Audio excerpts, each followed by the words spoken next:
गया है, लेकिन इसमें कुछ वैज्ञानिक टिप्पणियों को जोड़ करके और इसको ऐसा प्रस्तुत किया जाएगा जिससे कि वर्तमान समय में जो वैज्ञानिक मस्तिष्कीय व्यक्ति हैं वो उसको पसंद करें और उनके लिए प्रेरणादायी सिद्ध हो सके। तो ये कार्य यहाँ शांति कुंज में वंदनीय माता जी के आदेश से सन 1992 में प्रारंभ हुआ। वेद विभाग की स्थापना हुई और यहाँ क्रमशः चारों वेदों का 8 जिल्द में प्रकाशन हुआ। क्रम इसका यही रखा गया है कि जहाँ गुरुदेव के उसी भाष्य के आधार पर हिंदी रूपांतरण रिवाइज करके प्रस्तुत किया गया, वहीं उसमें उन मंत्रों के नीचे फुटनोट दिया गया जिनमें वैज्ञानिकता उसमें जुड़ी हुई थी।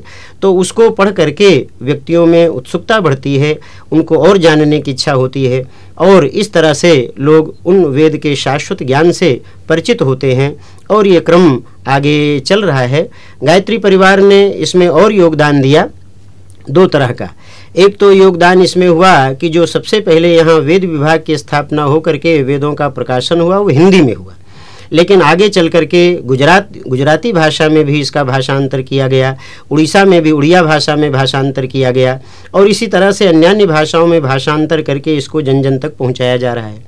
दूसरा प्रयास यह है कि इन वेदों की घर घर स्थापना होने के लिए गायत्री परिवार ने एक आंदोलन चलाया है, वेद स्थापना का आंदोलन, जिसमें लोग घर घर में घरों घरों में वेद की स्थापना की प्रतिष्ठा महत्ता बताते हैं और स्थापित कराते हैं और केवल स्थापित ही नहीं कराते बल्कि उनके पठन पाठन पर जोर देते हैं, पठन पाठन के लिए लोगों को प्रेरित करते हैं, जिससे कि ऋषियों का वो शाश्वत ज्ञान, ऋषियों की वो मूल थाती आज भी लोगों के लिए जितनी उपयोगी है वो उपयोगिता सबकी समझ में आवे और लोग उससे लाभ उठा सकें। जैसा कि आपने बताया, वेद मूर्ति पंडित श्री राम शर्मा आचार्य जी ने इनका भाष्य किया और गायत्री परिवार वेदों की स्थापना घर घर में जन जन तक कर रहा है। अब हम ये जानना चाहेंगे कि आर्ष ग्रंथों की सामान्य व्यक्ति के जीवन में क्या उपयोगिता है, सामान्य व्यक्ति के जीवन में इसके क्या क्या लाभ हैं। वैसे तो वेदों में ज्ञान विज्ञान के बड़े गूढ़ रहस्य भरे हुए हैं, फिर भी वर्तमान समय में लोगों के लिए इतने सारे सूत्र उसमें विद्यमान हैं कि लोग चाहें तो उसका लाभ अभी भी उठा सकते हैं। आज के समय में भी वो बड़ा ही प्रासंगिक, बड़ा उपयोगी है और उसका कारण सबसे बड़ा ये है कि वेदों का जो प्रकटीकरण हुआ है, ऋषियों ने जिस ध्यानावस्था में उसे प्राप्त किया है और जो ज्ञान प्राप्त हुआ है वो शाश्वत ज्ञान है। शाश्वत का तात्पर्य ऐसा होता है कि वो कभी अप्रासंगिक नहीं होता है, वो सदैव उसकी प्रासंगिकता विद्यमान रहती है, आवश्यकता केवल उससे लाभ उठाने की होती है। मैं कुछ उदाहरण इसमें देना चाहूँगा। वेद मंत्र एक कहता है, कुर्वन्ने वेह कर्माणि जिजी विषेक क्षतग्वं समाह।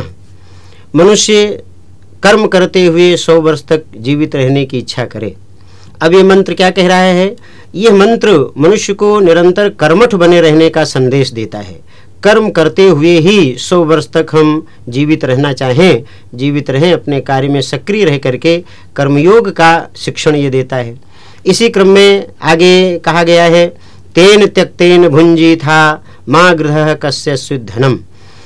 व्यक्ति को जो कुछ उपलब्ध है, साधन सामग्री उपलब्ध है, उसका वो उपयोग तो करे लेकिन त्याग पूर्वक उपयोग करे, किसी के धन की लालच न करे, लोभ न करे। आज जो आपाधापी मची हुई है केवल इसीलिए किसी की बड़ी संपदा को देख करके, इसको उसको देख करके लोगों को उसे पाने की लालसा बन जाती है, जो अनुचित है।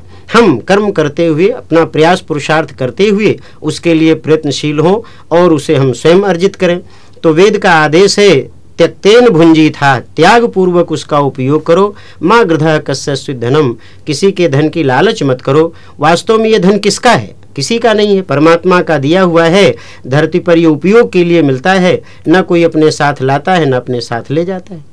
और भी कई ऐसे सूत्र हैं, जैसे एक है वाचम वदत भद्रया। मनुष्य को चाहिए कि वो कल्याणकारी वाणी बोले।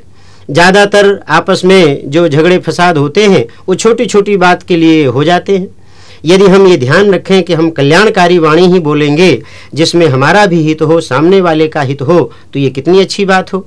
वाचम वदत भद्रया, जैसा कि कबीरदास जी ने भी कहा है, ऐसी वाणी बोलिए मन का आपा खोए, औरन को शीतल करे आपो शीतल होए। दोनों को शीतलता मिले, दोनों के लिए अच्छाई हो। तो इस तरह से मनुष्य अच्छी वाणी कैसे बोले, किस तरह से वो चले, उसका जीवन कैसा हो, उसका परिपालन वो कैसे करे, ऐसी तमाम बातें वेदों में ये विद्यमान हैं और तमाम ऐसे सूत्र हैं जो वर्तमान समय में उतने ही उपयोगी हैं। इस प्रकार वेद मंत्रों का वर्तमान समय में वर्तमान जनजीवन के लिए बड़ी उपयोगिता है। आवश्यकता उससे लाभ उठाने की है, उस पर अध्ययन किया जाए, मनन किया जाए तो निश्चित रूप से उससे मानव मात्र प्राणी को उसके लाभ हो सकता है। भारत की अमूल्य निधि, ऋषियों की ज्ञान की थाती और हमारा गौरव जो आर्ष ग्रंथ हैं, इसके विषय में आपने हमें बहुत अच्छी जानकारी दी। आपने अपना व्यस्त समय निकालकर स्टूडियो में आए, हमें बहुत कुछ अपने ज्ञान दिया। आपका बहुत बहुत धन्यवाद। नमस्कार।